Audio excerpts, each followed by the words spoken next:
Olá! Hoje a nossa conversa é sobre como o dinheiro público é fiscalizado. A gente vai mergulhar no mundo das auditorias internas, que são, na prática, as guardiãs dos recursos que pertencem a todos nós. Pois é, essa é a grande questão, não é mesmo? Todo mundo paga impostos, contribui de alguma forma. Mas como ter certeza de que esse dinheiro está sendo bem usado? A resposta para isso está em um processo super meticuloso de fiscalização. Então, existem alguns pontos na administração pública que são, digamos, mais sensíveis, onde o risco de alguma coisa dar errado é bem maior.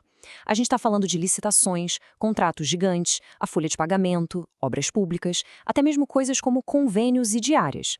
É justamente nessas áreas que os auditores ficam de olho, porque é onde circula mais dinheiro e, claro, o risco de desvio aumenta. Vamos começar entendendo um pouco melhor por que exatamente essas áreas representam um risco tão grande para o cofre de todo mundo. Olha só, não é à toa que licitações e contratos estão no topo da lista.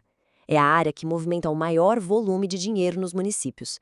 E por isso mesmo, acaba sendo o lugar com o maior potencial para dar problema, sabe? Coisas como o superfaturamento ou até o direcionamento de um contrato para uma empresa amiga. E é aqui que a coisa fica parecendo um trabalho de detetive. Existem alguns sinais clássicos que fazem qualquer auditor levantar a sobrancelha. Por exemplo, quando sempre as mesmas empresas ganham as licitações, ou quando o edital parece que foi escrito com nome e endereço para um fornecedor específico, aí com certeza o sinal de alerta acende na hora. E aqui tem um ponto que é fundamental. O trabalho do auditor é também distinguir uma coisa da outra. Foi erro ou foi fraude? Um erro, bom, pode acontecer por falta de atenção, por não conhecer a lei direito. Agora, a fraude é intencional, é um ato pensado para enganar. E essa diferença é o que separa uma simples má gestão de um crime. Ok, diante de tantos riscos, qual é o mecanismo de defesa que a sociedade tem? A resposta é a auditoria. Ela funciona como o cão de guarda oficial das contas públicas. Indo direto ao ponto, uma auditoria é um grande exame. É um processo super organizado para coletar provas e depois comparar o que foi feito com o que a lei e as regras dizem que deveria ter sido feito. Simples assim. E olha que legal essa curiosidade. A origem da palavra é muito antiga. Lá na Idade Média, as contas não eram lidas em um computador, claro. Elas eram lidas em voz alta para os auditores. Eles literalmente ouviam os registros para ver se achavam alguma fraude. O nome pegou e ficou até hoje. Bom, hoje em dia a coisa é bem mais moderna, né? Os auditores têm uma verdadeira caixa de ferramentas à disposição. Vamos dar uma olhada nas principais.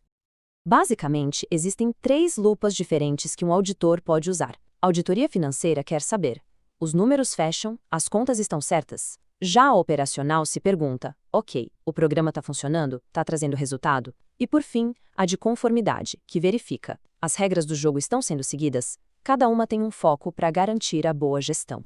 Um exemplo perfeito de auditoria de conformidade é esse aqui.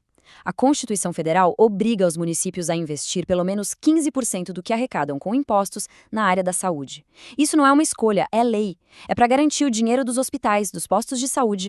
E o mesmo raciocínio vale para a educação, só que o piso é ainda maior, 25%. Se um prefeito não cumpre esses percentuais, as contas dele podem ser rejeitadas. E faz todo sentido, né? Significa que direitos básicos, como escolas e professores, não receberam dinheiro que deveriam. Esse gráfico aqui é ótimo para ilustrar outra regra de ouro, a Lei de Responsabilidade Fiscal. Ela coloca um teto nos gastos com a folha de pagamento.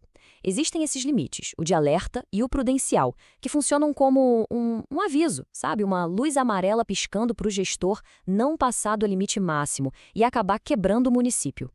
Com as ferramentas na mão, vamos ver como é o processo na prática. Uma auditoria é, no fundo, uma busca metódica pela verdade, e ela segue um roteiro bem certinho. O processo todo é bem rigoroso, dividido em 4 fases. Primeiro, o planejamento, para decidir o que vai ser olhado. Depois, a execução, que é o trabalho de campo mesmo, de ir lá e coletar as provas.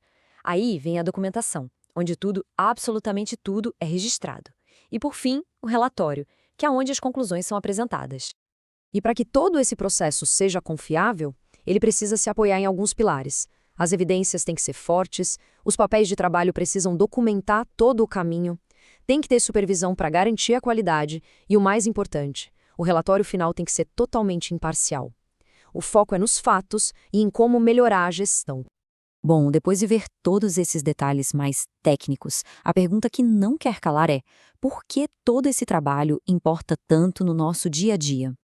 Afinal de contas, qual é o propósito maior por trás de tanta investigação, de tanta análise de papel, de tanto relatório? E a resposta é esta: a auditoria é o nosso sistema de garantia.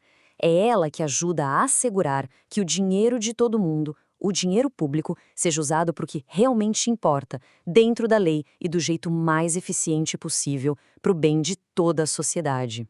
E essa frase final resume tudo de forma perfeita. No fim das contas, auditar não é só caçar erro. É cuidar do que é de todo mundo, é lutar por uma gestão pública melhor e, acima de tudo, é fortalecer a confiança de que os nossos recursos estão, sim, sendo bem cuidados.